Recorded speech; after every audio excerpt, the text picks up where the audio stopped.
Today we are going to discuss how long it takes to have your visa processed by Australian immigration.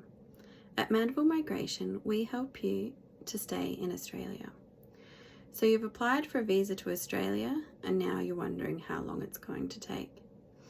Often it can take some time, but it really depends on the type of visa that you have applied for, and it also changes depending on when you have applied for it.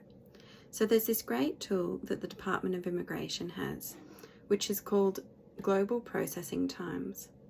So you can see here, this is how you find it. You go to the Department of Home Affairs like this, and then you go to Visa Processing Times. Here you can see it explains that there is a variation in visa processing times, and it does depend on a case-by-case basis and the various different things about your case. For example, if you have had some sort of criminal conviction, it generally does take a lot longer. So then you can scroll down here and you can put in your visa type. So that's a subclass you have applied for.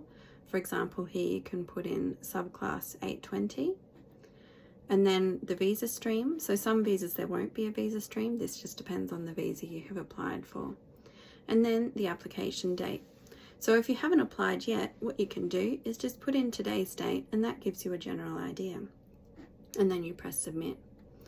So here, then you can see approximately how long it generally takes them.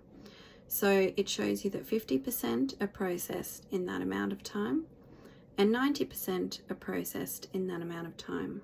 So it gives you that green bar. And then basically what it's saying is that if you're in the sort of yellow bar, so if you're looking at when you applied, you've already applied for a visa, and then it shows you're in the yellow bar, then yes, that is taking longer than it generally does.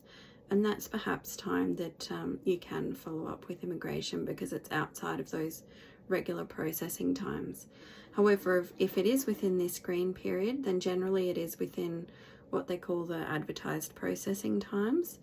And generally, unfortunately, you probably just have to keep waiting.